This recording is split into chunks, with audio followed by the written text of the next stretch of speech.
Hello everyone, my name is Ismail Makhlouf.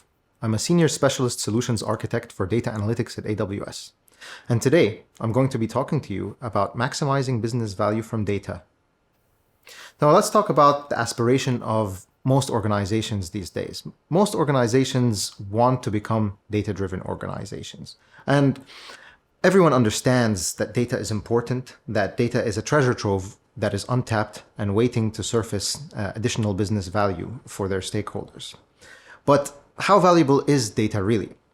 Well, looking at a study that Forbes conducted, organizations that made data just 10% more accessible realized a $65 million increase in net income, which corresponds to a 415% ROI over 5 years and a 48% reduction in total cost of operations in the same 5-year period.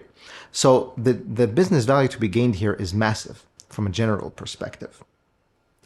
Because of this, 85% of businesses want to be data-driven, but only 37% have been successful. Now, Accenture calls this appropriately the data value gap, the gap between actually realizing business value from data and the current situation of most organizations. And in fact, 68% of organizations reported that they're still unable to realize value from data, and only 28% of respondents to a survey that Accenture had conducted have a data strategy in place. So what does it take to actually close the data value gap? Well, it starts with having a modern data strategy, and having that strategy corresponds to a plan, and that plan will realize into execution, which will help you achieve that vision of becoming a data-driven organization. Now, one of the problems is actually knowing where to start, because one of the reasons there is a data value gap is that significant effort and investment are required from a people and processes perspective to actually become a data-driven organization. So to justify that effort, it's important to understand what are the highest leverage activities I can do as an organization. Where am I going to get my biggest bang for my buck in terms of data projects? And to think about how we can rank different initiatives, we start with the business outcomes that would underpin a modern data strategy, starting with the ability to make better and faster decisions and improving customer experience and loyalty, staying ahead of the competition and using data to build a differentiated value proposition, preparing for the future and future-proofing our operations, our plans, our revenue investments, our cost optimization initiatives, etc., and of course, the cost optimization and operation optimization initiatives themselves. Looking at these 5 business outcomes, we can then translate those to the highest leverage initiatives or activities that you can undertake as an organization to get you started on your journey to become a data-driven organization. So based on our experience working with Fortune 1000 and 500 and Fortune 500 companies and all organizations of different shapes and sizes around the world, we've identified some key use cases that can maximize the business value for you if you make the right investments in the right parts of your organization and transform it in the way that is needed to realize such business value. So the use cases we're going to be talking about today. Customer 360 is one, followed by supply chain optimization, data-driven decision-making, intelligent applications, and cost optimization. So let's start with Customer 360. This is a word or a term that has been thrown around a lot quite lately. So by our definition, for the sake of our talk, it is a unified and enriched customer profile purpose-built to power marketing and advertising. So why is having Customer 360 by that definition important? Well, simply it's to increase customer loyalty, improve marketing, and augment sales. But to do that, you need to become a customer-centric organization. You need to own the customer experience end to end. And that requires you to have a couple of things. Having an omnichannel customer experience requires, number one, integration with all consumer touchpoints. So the different parts of the customer journey, you need to be tapping into that and having data points corresponding to their experience in each part of that journey. The second part is taking those data points and producing actionable insights from them. And the third is having unified customer data. Producing actionable insights from touch points by themselves isn't enough. The customer has a certain experience that they have by themselves with different parts of your business. So to have the same view that the customer has, your view needs to be unified the way that the customer's is. And that's why having a unified picture of customer data is so important.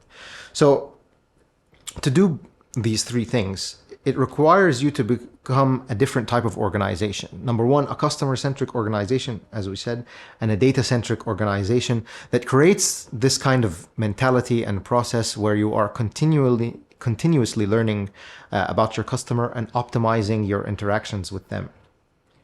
So looking at this flywheel on the right, you'll see that the consumer profile then overlaps with the analytics and decision-making engines that you would build inside your organization, which would then feed into activation campaigns and other engagement vehicles with your customers, which then get fed back into the profile, and the customer experience improves over and over again as you iterate through this cycle. So, obviously, to achieve all of this, knowing your customer inside out is job number one. And that means knowing their demographics, their psychographics, the transactions they've made, their purchase records, support cases and tickets that they've opened with you, their shopping habits, their content preferences, and many, many more. Now, currently, the state is that less than 10% of companies have this kind of 360-degree view of the customer, and even less than that use this view to systemically grow their business. So to look at how a customer 360 solution, whatever it may entail, would be set up, on the left, you would have the different data points coming in that tracks your customer journey or experience or engagement with you as an organization, including product searches, their experience in your brick and mortar retail stores, the devices that they're logging on from, whatever tickets they've logged with customer support, and of course your back-end operations in terms of how the customer interaction reflects in terms of inventory and orders and cart activity and engagement on your website, etc., etc. You take that data and you unify it into that single customer profile, which can then be used to serve downstream systems, using things like marketing microsegments, offering personalized offers to your customers, looking for the next best action, looking for different opportunities to upsell and cross-sell, looking for opportunities to prevent churn, using aggregate data from different customer behaviors to forecast demand in the future, looking for different patterns, taking into account the effect of different pricing and promotions. All of that is enabled by having that unified customer view and mapping it to your customer journey. Now, this sounds like a lot of work. Is it worth it? The answer is yes. Based on a study that APQC conducted across 300 organizations who have undertaken a process of building customer 360 capabilities inside their organizations, they've experienced an almost 44% reduction in sales cycle duration, a 22.8% increase in customer lifetime value, which is a key metric for measuring the amount of revenue that you can expect to experience from a customer across their lifetime with your product or service or organization. A 25.3% faster time to market, which means you can react to external signals faster than competitors can. You can respond to your customer needs faster than they can. And significantly, a 19.1% improvement in NPS or Net Promoter Score rating, which is a crucial marketing KPI for indicating your customer's perception of your brand. So across all of these key metrics, this is the kind of value you can expect to realize if you undertake such an initiative. So we talked about the business benefits of implementing Customer 360, but how do we actually put that into action? Well, the first thing we need to note is that Customer 360 is not one thing. It is a combination of tools, a combination of platforms and technology that work together in tandem to produce the business outcomes that we just discussed. So We look at a combination of first-party services from AWS and from the Amazon cloud with partner solutions that are the best in class at what they do across different MarTech and AdTech players, so that you can have a combination of buy and build solutions together that will produce a complete end-to-end customer 360 view. So starting at the bottom layer, the data infrastructure and technology layer.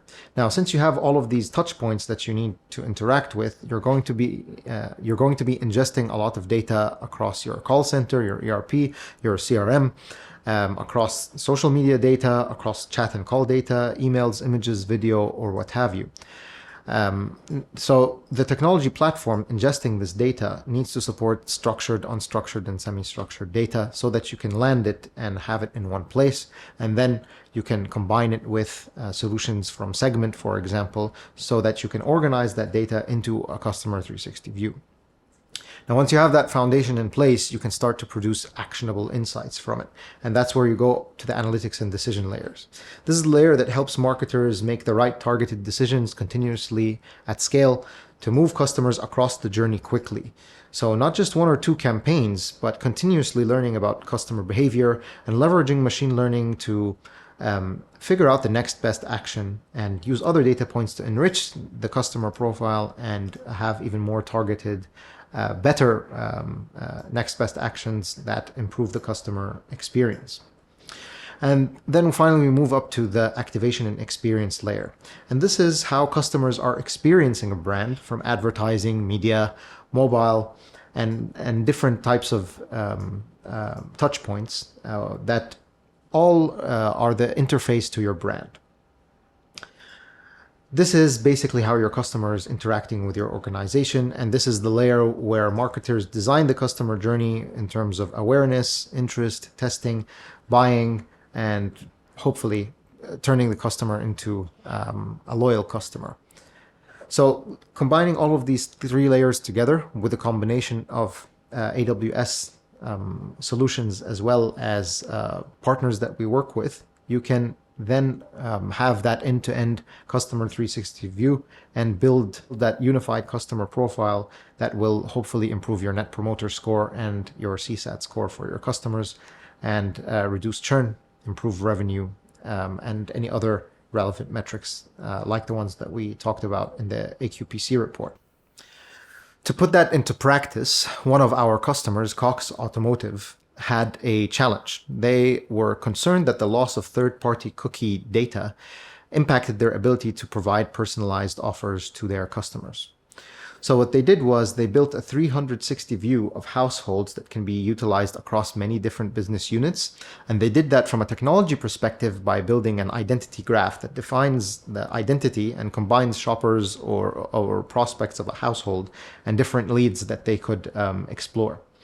It is a very large graph. It consists of approximately 500 million edges and 0.4 billion vertices running on a graph database. And the results were that they yielded twice as much browsing history per household compared to using individual cookies. And they were able to increase their average online interactions per consumer by 180%. A 380% increase in average cookies per customer. And they have 6 business use cases that benefit from the work they've already done to create that identity graph.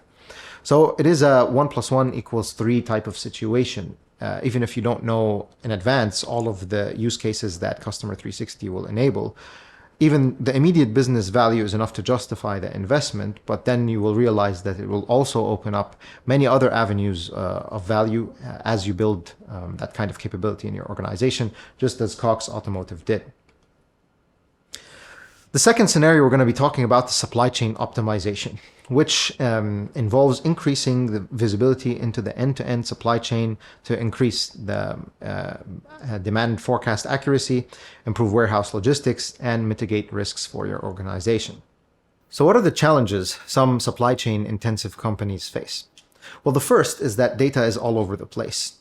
In terms of volume, variety, and velocity, There's just so many different data sources with so many formats and coming in at different speeds that it's hard to capture, let alone unify, integrate, and produce insights from it. The second is improving accuracy at scale. On a sub-function level, you could produce a robust ML algorithm that will help you with your demand forecasting, which is a key part of supply chain optimization and planning. The problem is, how can you actually scale that to the whole organization so that you have that same view across all functions and across the end-to-end supply chain? The third is that you don't have a lot of time to make decisions. Demand planners generally need to align with a lot of internal stakeholders across marketing, finance, and the supply chain itself, and still make their release dates, which require a lot of lead time for many, many reasons. So they don't have a lot of time to make these decisions. And across the supply chain itself, there is lack of visibility. Even if you could capture each data point by itself, having them correlated with each other is a challenge. The second is having too much noise. There's just so much data coming from different places. You kind of have to find a needle in a haystack and actually identify the important parts of the data that are useful to you and just park the rest.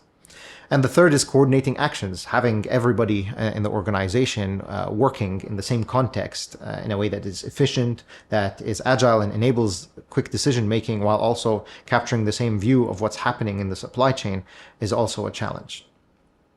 So looking inwardly at Amazon as a whole, beyond just AWS, we've been building different innovations across the last 20 plus years in our own supply chain so that we can do all of these, address all of the challenges that we just mentioned. And at the heart of them, of course, is forecasting. Forecasting is super important in supply chain planning because under forecasting errors result in missed opportunity and over forecasting result in wasted resources.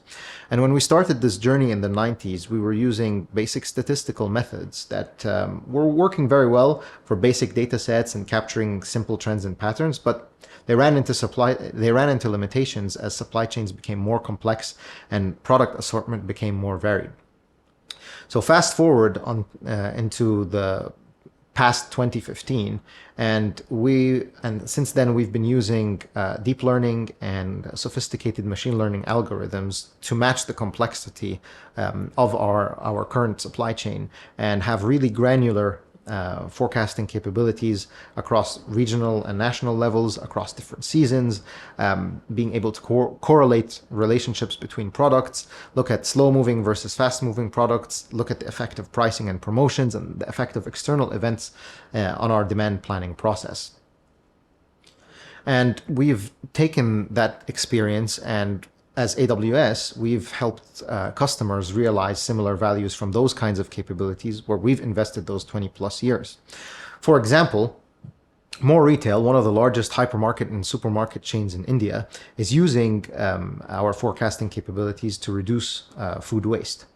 And through more accurate machine learning-based forecasting, they were able to reduce waste from fresh produce by 30% and improve in-stock rates from 80% to 90%, as well as sense demand with external factors, plan for new products, meet demand from pricing and promotions, optimize their staffing decisions, and of course, the actual reduction in waste that we mentioned earlier.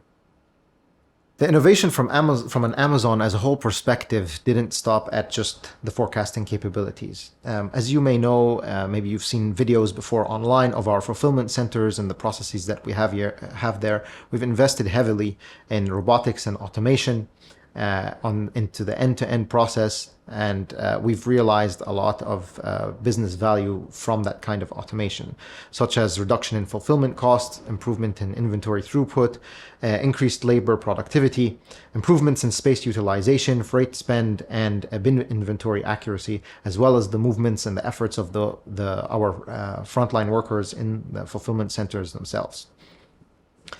Taking all that experience together, we're proud to have announced at reInvent in November 2022 the preview of our AWS supply chain solution.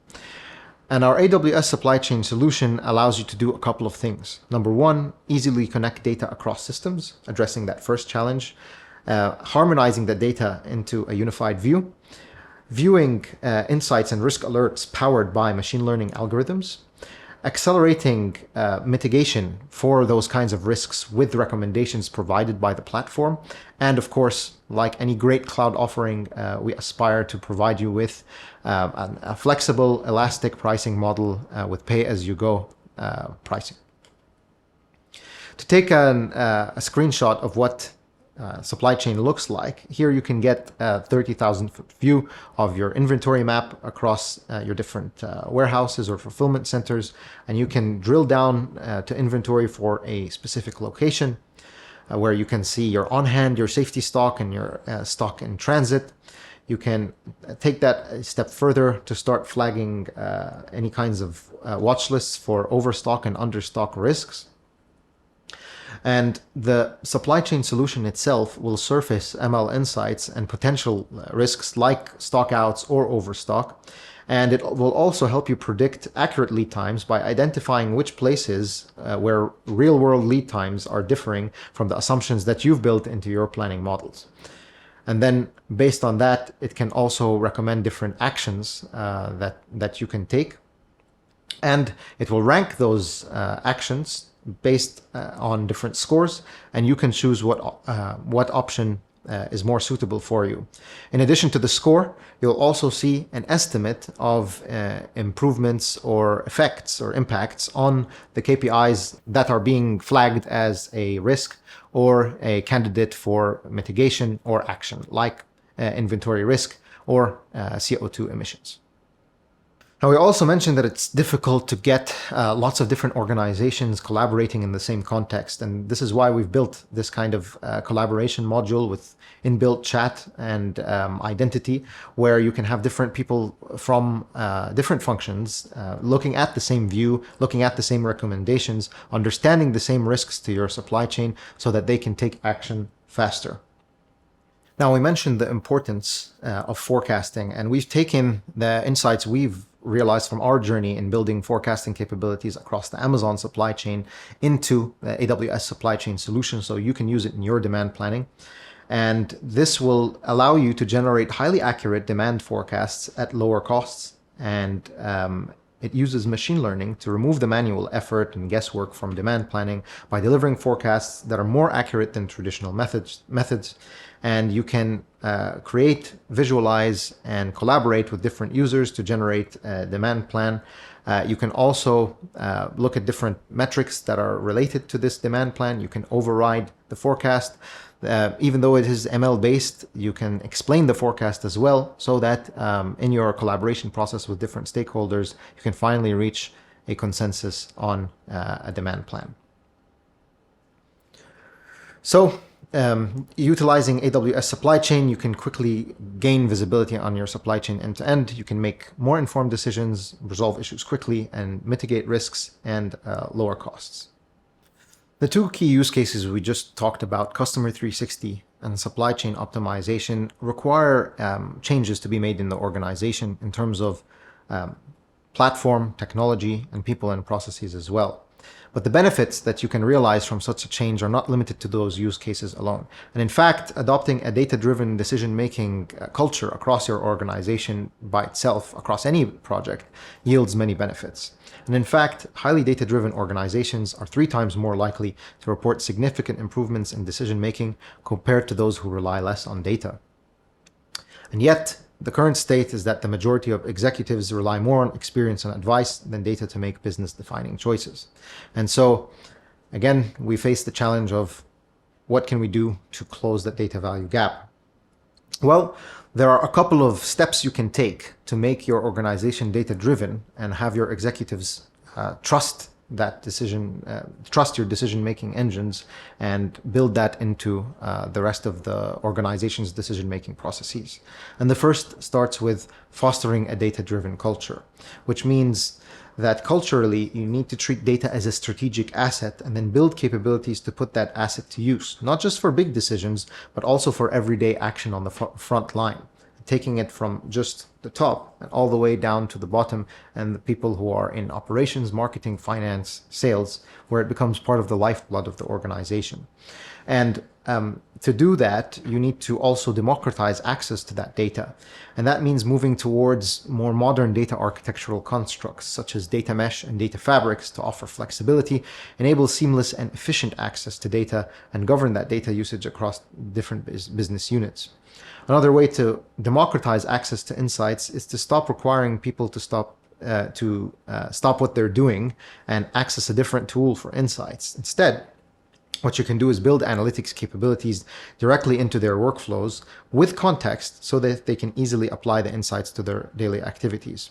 Taking that a step further, building self-service analytics capabilities instead of just having a central function always service all requests is another important way of democratizing access to that data. And a vision for the future that we're building towards now is having zero ETL technology offerings, as well as lots of low-code, no-code technology offerings as well, that allow the data analyst, the citizen data scientist, and any type of business user who is interfacing with data to use an intuitive, easy-to-use, no-code or low-code interface to analyze that data, as they are the domain experts and they understand the context, and this reduces the gap and the friction between surfacing insights from the data and actually putting it to use in the domain that they're working in. Similarly, providing business intelligence tools for all users where they can surface the insights right away beyond just accessing the raw data, and having, especially for repeatable processes, that single view or single pane of glass for each of their respective businesses so they can understand what's happening in the past and use it to make decisions for the future, and use ML-powered insights to predict the future and prescribe solutions as well. Finally, all of this needs to be underpinned with robust data governance. And in fact, some organizations are slow to open their data to their employees because they're concerned about this. Now, what we're saying here is that this is a challenge that needs to be addressed head on. And if it is, then you can build that right granularity, giving the right users the right access to the right data at the right time. And that will unlock all of these other capabilities that we just mentioned. Putting this all together, we'd like to talk about Coca-Cola Andina, which is Coca-Cola based in Chile. They decided that they want to become a data-driven organization, and they've gone through that journey of collecting all the relevant information they have on their company, customers, logistics, coverage, assets, to actually embark on that journey. And they not only looked at the tools and capabilities of AWS to accelerate that journey, they've also looked to our professional services team to help them with training, upskilling, and building out the capability in the organization. And in fact, for more than 300 hours of training provided by AWS, they were able to acquire these necessary capabilities to become a data-driven company. And they've increased productivity and efficiency in decision-making across all different areas of the business. So the outcome of this is that they were able to ingest more than 95% of the data that they needed from different areas of the business, and they increased the productivity of the analytics team by around 80%. Now, up until now, we've talked about cases where you're ingesting the data and you're analyzing it and then producing value from it.